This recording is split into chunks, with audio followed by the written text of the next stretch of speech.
오늘 성전에 왜 나오셨습니까?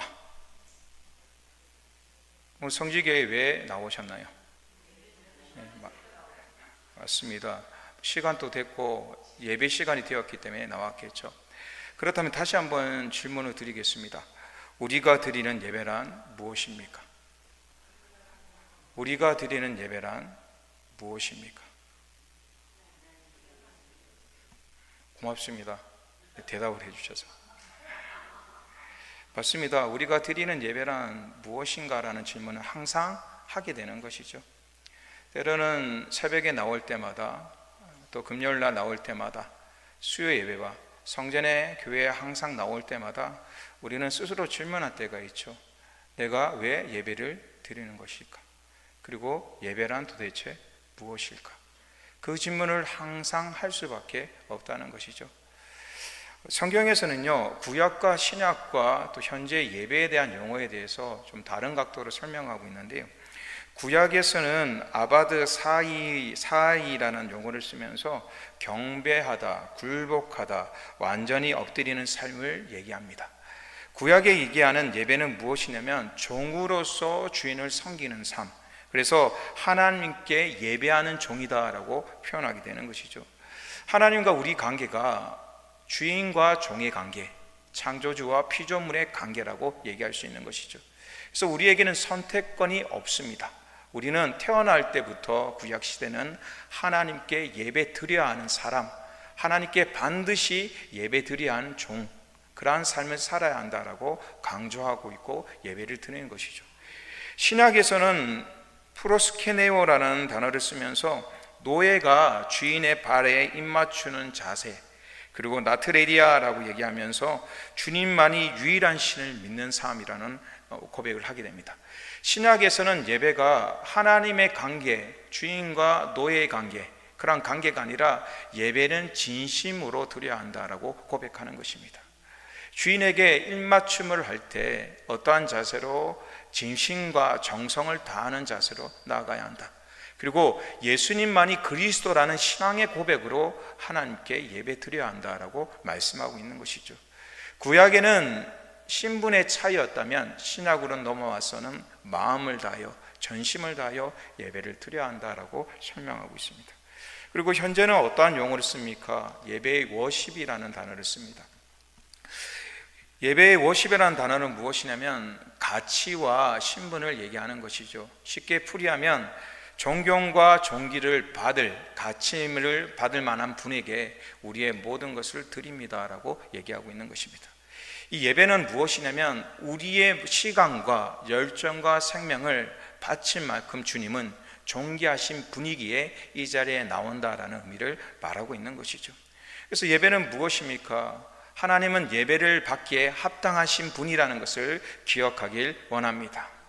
세상의 어떤 것과 바꿀 수 없는 존귀한 분이라는 것을 우리의 마음에 새기며 나와야 한다라고 얘기하는 것이죠.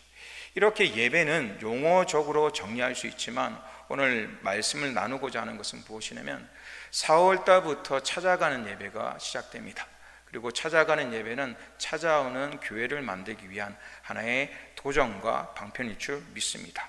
그렇다면 찾아가는 예배, 이 예배라는 것이 도대체 어떤 의미가 있을까요? 오늘 본문에 보면 예수님과 사마리아의 대화를 통하여서 예배가 무엇이며 무엇보다 예수님께서 생각하시는 예배가 무엇인지를 깨닫는 은혜의 시간이 되길 원합니다. 오늘 말씀을 통하여 예배가 무엇인지 또 우리가 어떤 예배를 드려야 하는지를 점검하고 묵상하는 귀한 은혜의 시간이 되길 간절히 소망합니다. 그렇다면 찾아가는 예배, 우리의 예배는 첫 번째 무엇입니까? 함께 고백하도록 하겠습니다. 찾아가는 예배는 한 영으로부터 시작됩니다.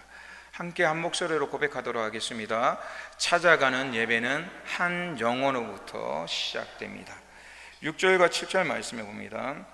거기 또 야곱의 우물이 있더라. 예수께서 길 가시다가 피곤하여 우물 곁에 그대로 앉으시니 때가 6시쯤 되었더라.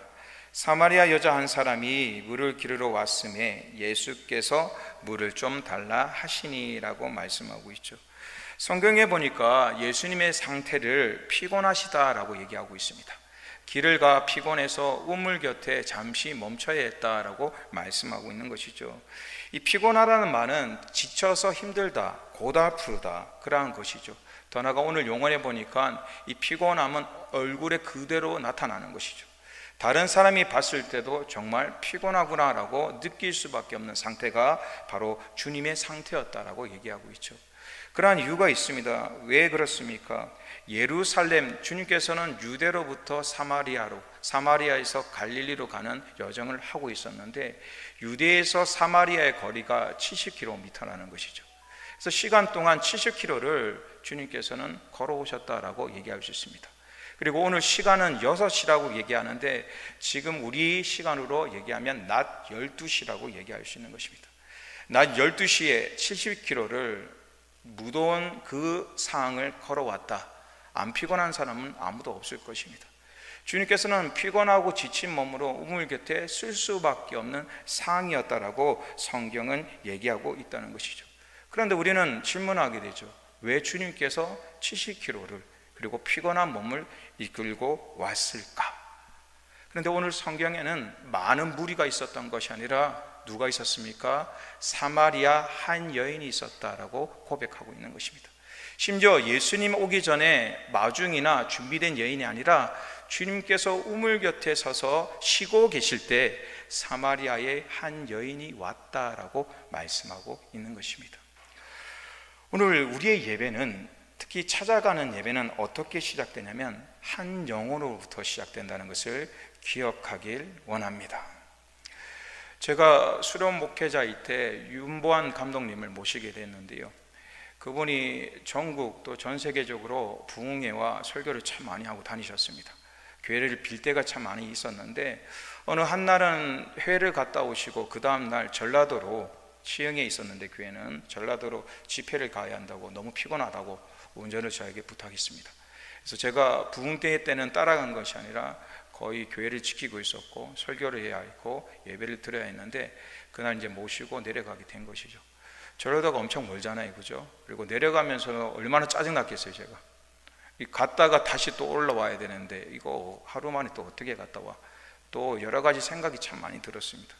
그리고 이제 도착하고 난 뒤에 저녁 집회라고 숙소에 이제 모셔달라고 얘기하셨는데 숙소를 가보니까 저는 생각에 그래도 호텔이나 또 잘 좋은 데 있는 줄 알았거든요. 근데 그때 충격적인 게 무엇이냐면 지금 얘기하면 샘물방과 같은 곳, 더 나아가 꽃방과 같은 곳에 숙소가 있는 거예요. 그리고 가보니까 침대가 있는 것도 아니고 그냥 맨이불이 이렇게 펼쳐져 있는 거예요. 굉장히 충격받았어요. 이거 잘못된 거 아닌가? 임시 여기 머무는 데 아닙니까? 라고 이제 담당 권사님께 여쭤보니까 아니래요. 여기가 강사 숙소라고 얘기하는 거예요. 그때 제가 얼마나 화가 났던지, 시흥에서 교회도 규모가 좀 커 보이는데 어떻게 숙소를 이렇게 잡나 생각이 들었던 것이죠. 그리고 잠시 이제 인사를 하고 가야 돼서 목사님께 물어봤죠.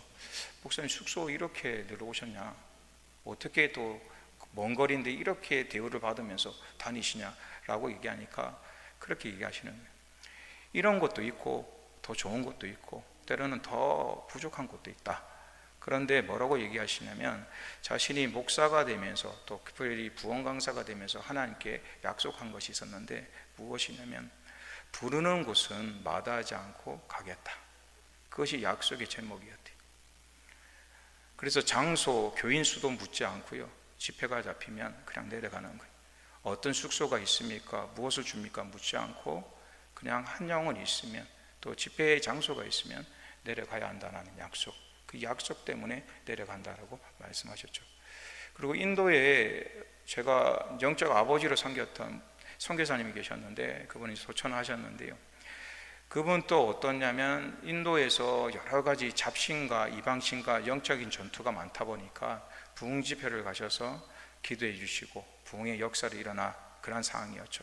근데 가서 의했던 것은 무엇이냐면 집회지를 내려가려고 그러면 한 이틀을 꼬박 기차를 타고 내려갑니다. 그리고 그것이 끝나면 그 다음 주에 집회했던 장소 속에서 3시간만 가면 집회 장소가 나오는 것이죠. 그래서 일정을 볼 때 지혜롭게 했구나, 내려갔다가 3시간만 가면 되니까, 아니면 다시 올라오면 이틀이 걸리니까 그런데 집회가 끝나고 어떻게 하시냐면 다시 이틀로 돌아오시는 거예요. 그리고 또 물어봤죠. 도대체 왜 이러시냐? 며칠만 기다렸다 가면 2시간이면 갈 거 또 올라와서 또 내려간대요 라고 얘기 드리니까 그분이 뭐라고 말씀하셨냐면, 한 집회가 한 영혼을 위해서는 반드시 준비가 되어야 한다는 것이죠.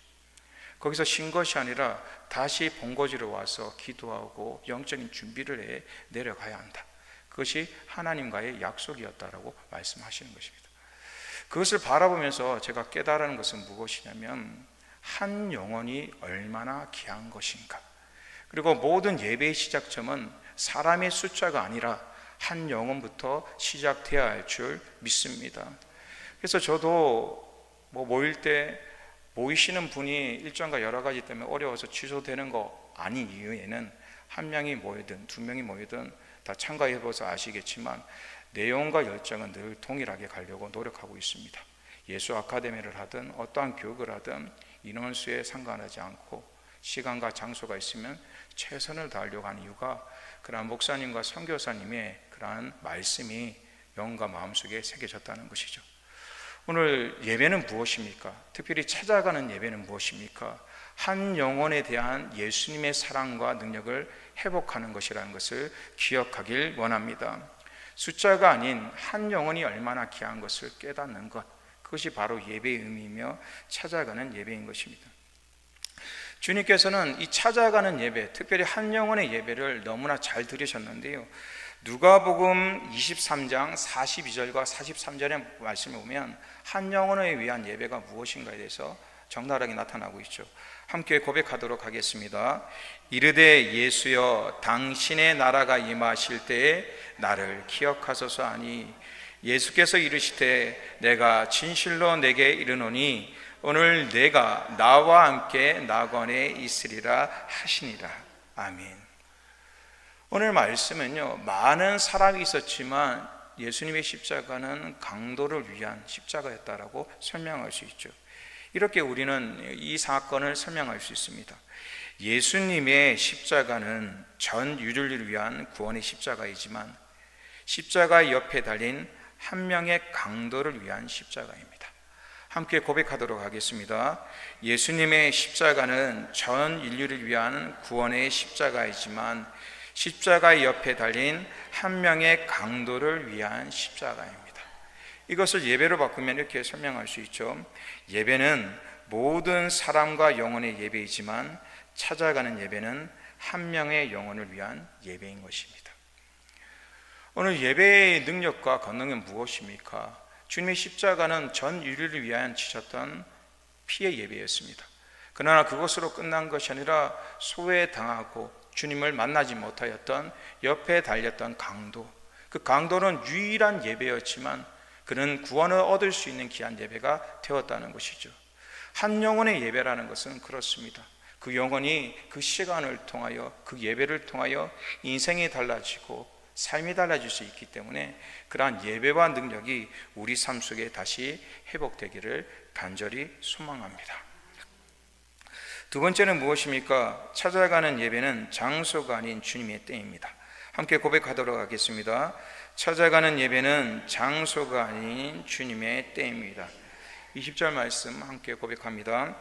우리 조상들은 이 산에서 예배하였는데 당신들의 말은 예배할 곳이 예루살렘에 있다 하더이다 라고 말씀하고 있죠. 오늘 말씀은 바벨론 포로가 70년이 끝난 후에 이제 성전에 짓기로 시작했는데, 이스라엘들이 예루살렘의 성전을 지을 때 사마리아인들도 같이 동참해달라고 말씀했죠. 그러나 유대인들은 사마리아인이 이방인이기에 이 거룩한 일에 동참할 수 없다라고 얘기하게 되는 것입니다. 그리고 그들은 어떻게 하냐면 포기하지 않고 자신만의 예배의 장소를 만들게 되는 것이죠. 그리고 그리심산을 만들어서 거기서 예배를 드리며 이것은 축복의 장소이다 라고 얘기하며 다른 장소 속에서 예배를 드렸습니다. 그리고 그것은 신앙과 역사적으로 큰 갈등을 일으키고 있었다라고 설명하고 있죠. 그 시대에는 어디서 예배를 드리냐가 정말 중요한 사건이었습니다. 그 시대 속에서는 어떠한 장소 속에 어떻게 예배를 드리느냐가 예배를 진정으로 드렸다 안 드렸다라는 차이를 만들 수 있었던 곳이라는 것입니다. 그런데 오늘 말씀해 보니까 예수님께서는 어디서 드려야 합니까? 라는 그 질문 속에 이렇게 대답하십니다. 요한복음 4장 23절 말씀입니다. 함께 고백하도록 하겠습니다. 아버지께 참되게 예배하는 자들은 영과 진리로 예배할 때가 오나니 곧 이때라. 아버지께서는 자기에게 이렇게 예배하는 자들을 찾으시니라. 아멘. 사마리아에 있는 여인은 예배의 정의를 이렇게 얘기합니다. 어디서 드려야 합니까? 라는 질문을 던지게 되는 것이죠. 근데 주님께서는 장소를 얘기한 것이 아니라 때라고 얘기합니다. 다른 말로 시간이다 라고 얘기하고 있는 것이죠. 오늘 우리의 예배는 무엇이냐면 이 장소에 모였지만 더 중요한 의미는 무엇이냐면 하나님의 때 속에 하나님을 만난다는 것을 기억하길 원합니다. 더 나아가 하나님을 찾아야 그때 우리는 예배를 드리고 있는가라는 질문이 더 중요하다는 것입니다. 오늘 성전에 나와 예배 드리는 것도 중요하지만 더욱더 중요한 의미는 예배를 드려야 할 그 순간 우리는 놓치지 않고 예배를 드리고 있나라는 질문을 던지게 되는 것이죠. 다니엘서 6장 10절 말씀에 보면 이렇게 말씀하고 계십니다.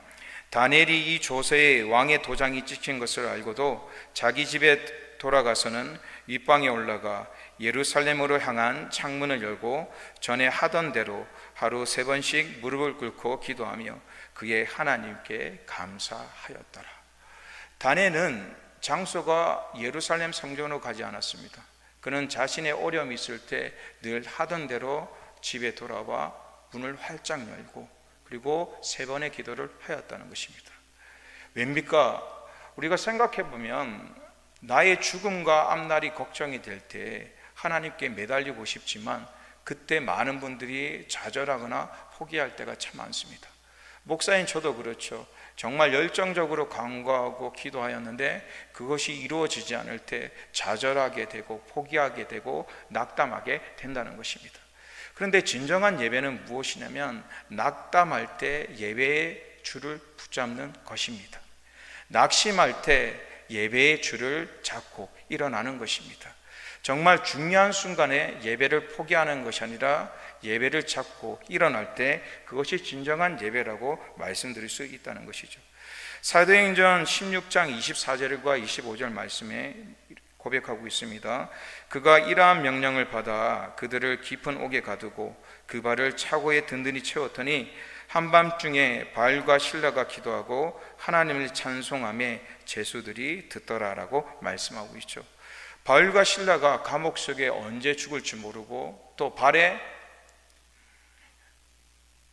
묶여서 움직일 수 없는 가정 속에서도 낙담과 낭만을 한 것이 아니라 찬양을 불렀다라고 말씀하고 있는 것이죠. 거룩한 장소가 아닌 죄인들이 들어와 할 감옥 속에서도 그들은 하나님을 붙잡을 때 찬양하며 기도하며 나아갔다라고 말씀하고 있습니다. 심지어 욥기 1장 20절 말씀에 보면 이렇게 고백하고 있습니다. 욥이 일어나 겉옷을 찢고 머리털을 밀고 땅에 엎드려 예배하였다라고 말씀하고 있죠. 자손과 자녀들이 다 죽고 모든 것이 소멸하고 멸절당할 때도 그는 하나님께 예배드렸다라고 말씀하고 있는 것입니다. 그래서 주님께서는 뭐라고 고백하냐면 사마리아 여인에게 장소가 중요한 것이 아니라 하나님의 그때 예배 드릴 수 있는 마음, 그 자세와 모습이 너무나 중요하다라고 말씀하고 있는 것입니다. 찾아가는 예배를 이제 담임 목사님과 교육자들과 의논할 때 왜 이것이 필요한가라는 생각을 하게 되었습니다. 왜 필요하겠습니까? 전파순 권사님뿐만 아니라 많은 분들이 열정을 다하여 또 젊은 시절에 최선을 다하여 신앙생활을 하셨습니다. 교회에 나오셔서 기도하셨고 봉사도 하셨고 섬김이 있었습니다. 그런데 지금 상황은 어떻습니까? 때로는 몸의 상태와 환경의 어려움을 통하여 요양과 요양원 속에 있을 수밖에 없는 상황이 되었다는 것이죠. 그리고 그 마음속에 늘 소원 전해서 물어보면 이거예요. 전처럼 한번 내 다리로 교회 나갔으면 참 좋겠다. 전처럼 내가 교회 나가 예배 한번 드려보는 게 소원이다라고 말씀하는 것이죠. 그분의 생각 속에서는 교회를 생각하면 기쁘기도 하지만 마음속에 애절함과 간절함이 있는 것입니다. 보이지만 갈 수 없는 것, 아무도 막지 않지만 가서 예배 드릴 수 없는 것, 그 마음의 아픔과 생각들을 가지고 있죠. 근데 찾아가는 예배는 무엇이냐면 가서 얘기하는 것입니다. 교회 나와 예배 드리는 것도 너무나 중요하지만 있는 장소 속에 하나님을 부여잡는 것, 그것이 얼마나 귀한 줄 모릅니다라고 얘기해 주는 것입니다. 그리고 그 시간에 함께함을 통하여 성전의 아픔, 교회에 가지 못한 아픔을 가지고 있지만 오늘 말씀처럼 때로는 바울과 실라처럼, 때로는 욥처럼, 때로는 다니엘처럼 하나님을 부여잡으며 그 시간에 하나님의 능력으로 나아가는 것, 그것이 진정한 예배입니다라는 위로와 선포가 그 속에 있길 간절히 소망합니다. 그것을 회복해야 하는 것입니다. 더 나아가 우리 삶 속에도 그 기준점을 잡을 때 온전한 예배가 될 수 있다는 것입니다. 하나님께서 원하시는 것은 예루살렘처럼 성전처럼 거룩한 곳에 와 준비된 자세로 드리는 것도 너무나 기뻐하십니다. 그러나 때로는 다니엘처럼 욥처럼 살아오는 교우처럼 환경의 어려움과 육체의 어려움이 있을 때 자신의 가정과 처소 속에 하나님께 예배드리는 모습, 그 모습도 너무나 귀한 예배일 줄 믿습니다. 그 예배 속에 함께 동참하고 위로와 힘을 주는 것, 그것이 바로 찾아가는 예배, 또 그러한 능력과 권능일 줄 믿습니다. 세 번째, 찾아가는 예배는 하나님을 만나는 것입니다. 함께 고백하도록 하겠습니다. 찾아가는 예배는 하나님을 만나는 것입니다. 22절 말씀 함께 고백합니다. 너희는 알지 못하는 것을 예배하고 우리는 아는 것을 예배하노니 이는 구원이 유대인에게서 남이니라. 하나님께서는 이렇게 묻고 말씀하십니다. 너희는 알지 못한다. 무엇을 알지 못합니까? 예배를 알지 못하고 하나님이, 예수님이 누구인지를 알지 못한다라고 말씀하고 있죠. 그런데 성경에 보니까 사마리아 여인도 메시아가 누구이고 어떤 역사와 역할이 있는지를 알고 있었다라고 고백하고 있죠. 요한복음 4장 25절 말씀에 사마리아 여인이 이렇게 고백하죠. 여자가 이르되 메시아 곧 그리스도라는 이가 오실 줄을 내가 아노니 그가 오시면 모든 것을 우리에게 알려주시이다. 그 신앙과 모습이 있었죠. 다른 말로 그리스도가 누구고 메시아가 올 것을 알고는 있었지만 주님께서는 그 신앙에 대해서 이렇게 말씀하고 계십니다. 요한복음 4장 10절 말씀입니다. 예수께서 대답하여 이르시되 내가 만일 하나님의 선물과 또 내게 물 좀 달라는 이가 누구인 줄 알았다라면 내가 그에게 구하였을 것이요 그가 생수를 내게 주었으리라 라고 말씀하고 계십니다. 사마리아 여인은 예수님이라는 존재를 지식적으로 또 알고는 있었지만 또 오실 거라는 것을 기억하고 있었지만 자신 앞에 보이는 예수님은 지치고 피곤하여 물을 달라고 요청하는 한 젊은이 뿐이었다는 것이죠. 자신이 요청하고 알고 있었던 예수님, 그렇게 갈망하는 예수님, 또 오시면 자신에게 모든 것을 설명하실 그 예수님이 자신의 눈에는 피곤하여 앉아있는 한 사람으로밖에 보이지 않았다라고 말씀하고 있는 것입니다. 그럴 때 우리는 의아할 수 있죠. 왜 주님이 옆에 바로 계시는데 심지어 예수님이 누구인지를 알면서도 왜 그러한 아픔과 괴로움과 슬픔이 있었을까? 그 이유는 한 가지입니다. 무엇입니까? 주님을 온전히 만나 경험하지 못했기 때문인 것입니다. 늘 생각으로 또 말로선 들었지만 자신이 주님을 한 번도 경험하지 못하였고 또 그 경험의 역사와 능력들이 상실되었다라고 말씀하고 있는 것입니다.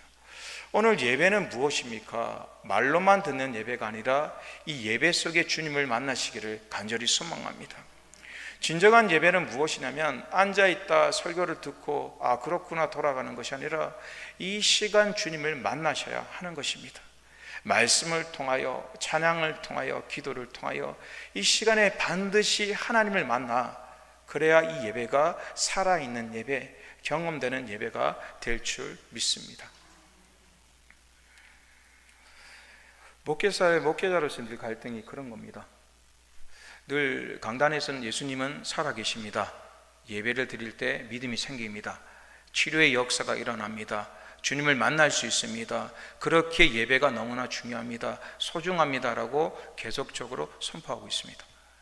그런데 왜 우리의 예배 속에 그러한 역사와 능력들이 항상 없을까? 때로는 왜 부족할까? 그것을 묵상하고 고민하였는데 정답은 이것입니다. 따라합니다. 내가 하나님을 만나는 진정한 예배의 경험이 부족하다는 것입니다. 내가 예배를 드리는 순간 주님을 만나고 결단하고 회개하고 그러한 역사의 경험들이 부족하니까 예배에 대한 기대가 없다는 것입니다. 왜 그러한 일이 일어났을까요? 왜 수많은 예배를 드리면서 이 예배 속에 생명이 있습니다. 주님이 임재합니다. 치료가 일어납니다. 회복이 일어납니다. 예배를 통하여 힘을 얻어야 합니다. 역사가 일어나야 합니다. 그렇게 수없이 얘기하고 선포하고 듣지만 왜 그러한 역사가 일어나지 않을까요? 그 해답에 통하여 야곱은 이렇게 얘기하고 있습니다. 창세기 28장 16절과 17절 말씀입니다. 함께 고백합니다. 야곱이 잠이 깨어 이르되 여호와께서 과연 여기 계시거늘 내가 알지 못하였도다. 이에 두려워하여 이르되 두렵도다. 이것이요 이것은 다름 아닌 하나님의 집이요 이는 하나님의 문이로다 하고, 말씀 16절 말씀을 우리가 보도록 할게요. 16절 보니까 뭐라고 얘기하냐면 상황적인 것은 피곤하여 잠들었지만 영적으로는 무엇입니까? 늘 항상 깨어있지 못한 상태였다라고 말씀드릴 수 있습니다. 아버지가 누굽니까? 이삭입니다. 할아버지가 누굽니까? 아브라함입니다. 아브라함과 이삭은 최고의 예배를 드렸죠. 하나밖에 없는 독자를 바치는 귀한 예배, 그리고 그 예배에 대해서 얼마나 설명하며 나아갔겠습니까? 아브라함이 야곱을 보면서 아들을 바쳤던, 이삭을 바쳤던 그 사건을 얼마나 얘기했고, 또 이삭은 그 사건에 대해서 얼마나 설명했겠습니까? 그런데 중요한 것은 영적으로 깨어있지 못하니까, 늘 잠들어 있으니까 여호와께서 늘 항상 계시는 것을 알지 못하였다라고 말씀하고 있는 것입니다. 알지 못하였다.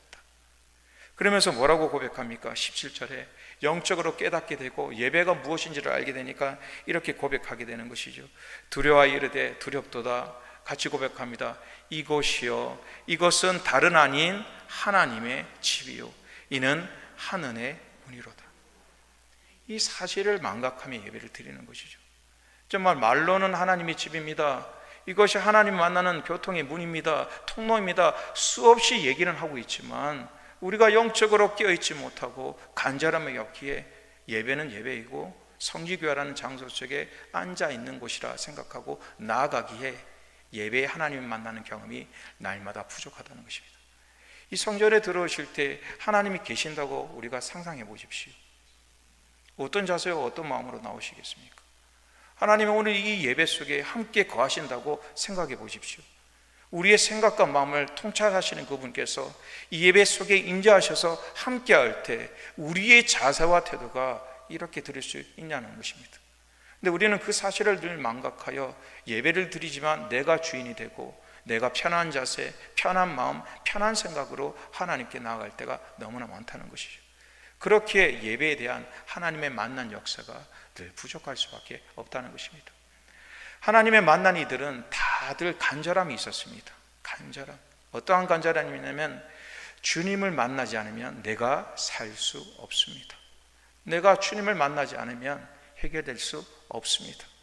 내가 주님을 만나지 않으면 살아갈 수가 없습니다는 그 간절함으로 나올 때 주님께서 그들을 만나 주시고 역사해 주시고, 그리고 그들은 또 다른 기대를 가지고 주님 앞에 나왔다는 사실을 기억하시길 간절히 소망합니다. 정말 우리의 예배 속에 하나님이 임재하시기를 원합니다. 그리고 그 사실을 깨닫고 나아가는 귀한 삶, 능력의 삶이 되기를 간절히 소망합니다. 목회자로서 신앙은 정말 간단한 것 같습니다. 수없는 설교를 하지만 신앙은 하나입니다. 따라합니다. 하나님께서 살아 계십니다. 어디에? 지금. 이것이 신앙의 처음과 끝입니다. 하나님은 살아 계십니다. 어디에? 지금, 현재. 그것이 신앙인 것이죠. 그 신앙만 있다면 우리는 믿음을 회복할 수 있고 예배의 역사와 모든 역사의 능력들이 다시 한번 회복될 줄 믿습니다. 찾아가는 예배는 그 얘기를 드리는 것입니다.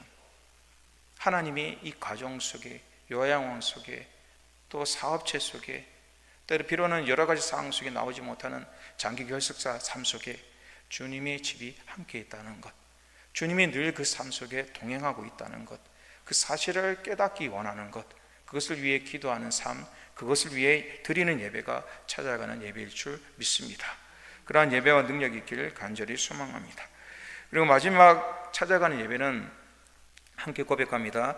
찾아가는 예배는 예배자들을 찾는 것입니다. 23절 말씀에 하나님께서 이렇게 고백하고 계십니다. 함께 고백합니다.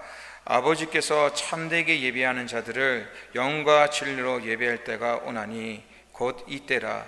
아버지께서는 자기에게 이렇게 예배하는 자들을 찾으시느니라. 찾아가는 예배는 무엇이냐면 예배자들을 찾는 것입니다. 소외되고 또 배반을 당하고 외면당하고 상처와 어려움 속에 있는 이들, 때로는 주님을 온전히 만나 무엇인지 모르는 이들을 찾아가 뭐라고 얘기합니까? 당신이 하나님이 찾으시는 예배자입니다. 당신이 하나님이 찾으시는 예배자입니다 라고 축복해주고 선언해주고 고백하는 것입니다. 오늘 나온 우리는 누구입니까? 하나님이 찾으시는 예배자일 줄 믿습니다. 신령과 진정으로 급하게 찾으시는 주님, 얼마나 급하냐면 지금 이때야. 이때 예배는 언제 드려야 돼요? 어떻게 해요? 라고 얘기했을 때 지금 이때야. 다른 거 모든 것 떠나서 하나님께서는 예배자를 찾으시는데 지금 이때라고 고백하는 그 음성. 그래서 오늘 우리의 성정과 우리의 모습은 무엇이냐면 하나님이 찾으시는 예배자일 줄 믿습니다. 그것이 우리의 자존감과 사명에 태하는 것이죠. 그냥 교회에 나왔다 앉는 이들이 아니라 비록 여러 가지 상황 속에 예배 성전에 나오지 못하는 이들, 그러나 그들은 하나님께서 어떻게 말씀하고 계시냐면 하나님을 찾는 예배자들이라고 말씀하고 있는 것입니다. 그러한 역사와 믿음이 있을 때 예배의 능력과 권능이 일어날 줄 믿습니다. 그리고 이 예배의 역사와 능력이 받으면 어떻게 됩니까? 요한복음 4장 28절과 29절 말씀입니다. 함께 고백하도록 하겠습니다. 여자가 물동이를 버려두고 동네로 들어가서 사람에게 이르되 내가 행한 모든 일을 내게 말한 사람을 와서 보라. 이는 그리스도가 아니냐 하니 말씀을 잠시 두도록 하겠습니다. 사마리아 여인이 예수님을 만나기 전에는 무엇을 들고 왔죠? 물을 길러야 하니 물동이를 가지고 왔습니다. 이 물동이는요 너무너무 중요한 것입니다. 이 물동이가 없으면 물을 기를 수 없고 마실 수 없고 그러면 죽게 되는 것이죠. 이 물동이가 쉬운 것이 아니라 인생의 가장 중요한 의미인 것입니다. 생명의 근원인 것이고 가치의 근원이니까 가장 무더운 12시에 사람의 눈을 피하여 덥지만 힘들지만 물을 깃기 위해 우물가로 나온 여인인 것이죠. 이 물동이는 그냥 한 바가지가 아닙니다. 자신의 모든 열정과 생각과 자존심과 생명이 담긴 것이라는 것이죠. 그것이 너무나 소중하기에 다른 것을 할 수 없는 것입니다. 그것이 너무나 소중하기 때문에 하나님께 나올 수 없는 그런 요소와 모습이었다는 것이죠. 근데 주님을 만났을 때 여자가 어떻게 하였습니까? 물동이를 버려두었다라고 말씀하고 있습니다. 진정한 예수님을 만나면 예수님보다 더 귀한 것은 없을 줄 믿습니다. 예수님을 만나면 어떠한 재산과 물질도 주님보다 귀한 것은 없다는 것입니다. 진정한 예배는 무엇입니까? 자신이 가장 귀하다고 생각했던 것을 버려두고 가는 것입니다. 누구 앞에?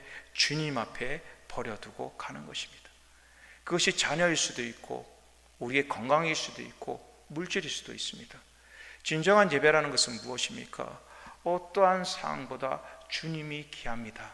그 가치를 우선에 두는 것, 그것이 바로 귀한 예배, 능력의 예배일 줄 믿습니다. 그리고 말씀해 보니까 어떻게 얘기하고 있습니까? 29절 말씀해 보니까 이렇게 고백하고 있죠. 내가 행한 모든 일을 내게 말한 사람을 와서 보라 라고 말씀하고 있습니다. 뭐라고 얘기하고 있냐면 내가 행한 모든 일들을 어떻게 했다고요? 내게 말한 사람. 예배라는 것은 가치는 그렇습니다. 비록 성전에 나오지 못하지만 주님께서는 오늘 뭐라고 고백하고 계시냐면 내가 행하는 모든 것들을 알고 계신다고 말씀하고 계십니다. 우리가 성전에 나온 우리의 예배만 끝난 것이 아니라 가정과 사업과 직장과 우리의 모든 삶을 주님께서 알고 계신다고 말씀하고 있는 것입니다. 그것을 깨닫는 것이 바로 예배일 줄 믿습니다. 많은 분들이 교회에 나오지 못하는 분들의 마음속에 죄책감이라는 것이 있죠. 무엇입니까? 성전에 나가지 못해서. 성전에 나와야 하는 것이 맞습니다. 그것은 율법이면서도 신앙의 근본일 수 있습니다. 그런데 상이 되지 못하여 때로는 망각하여 잊어버렸는데도 불구하고 그것 때문에 죄책감이 되어 더 나오지 못하는 일들도 많이 보게 되는 것이죠. 왜 나오지 않습니까? 부끄러워서요. 왜 나오지 않습니까? 죄가 많았어요. 왜 나오지 않습니까? 이제 너무너무 안 나가다 보니까 어색해서 못 나가겠습니다. 수많은 얘기를 하게 되는 것이죠. 그러나 이 속에서 착각하지 말아야 할 것은 성전에 나온 삶만 기억하시는 것이 아니라 오늘 말씀에 우리의 모든 행한 것을 아시는 주님, 그 주님께서 우리를 통하여 예배를 통하여 말씀하기를 원하신다는 것입니다. 그것을 깨닫는 것이 찾아가는 예배와 우리의 예배의 특징과 권리일 줄 믿습니다. 그리고 우리는 이렇게 고백해야 합니다. 예배를 통하여 따라합니다. 와서 보라, 이는 그리스도가 아니냐. 진정한 예배를 드렸다면 나와서 이렇게 얘기합니다. 우리 교회에 와라. 우리가 진정한 예배를 드리고 있다. 힘드냐? 괴로우냐? 슬프냐? 와라. 우리가 하나님을 만나는 예배를 드리고 있다. 그것이 선포가 되고 증거가 되고 증인이 되기를 간절히 소망합니다. 예배가 끝났을 때 자신감 있게 나가서 우리 교회에 오세요. 우리의 예배를 참여하세요. 그리고 우리의 예배를 드립시다. 그 예배 속에 하나님께서 임재하시고 하나님의 역사가 일어난다는 것, 그것이 FG의 예배가 되길 원하고 또 우리가 각 성교에 드리는 예배가 되길 원하고 특별히 찾아가는 예배와 또 모이는 예배, 모든 예배의 근원이 되길 간절히 소망합니다. 그런 예배 회복이 일어날 때 어떻게 됩니까? 영혼들이 찾아오는 역사가 일어날 줄 믿습니다. 목마른 자가 교회를 찾아오고 힘들고 괴로운 자들이 찾아가고 때로는 환경과 결석과 요양 통하여 환경의 육체의 어려움이 있던 이들도 다시 한번 자리에 일어나 교회로 찾아오는 역사가 일어날 줄 믿습니다. 그래서 우리의 예배는 찾아가는 예배, 어디든 드릴 수 있는 예배가 되어야 하고 그리고 그 마음과 능력을 가지고 교회를 찾아올 수 있는 성도, 아름다운 영혼이 되기를 간절히 소망합니다. 다 같이 기도하도록 하겠습니다.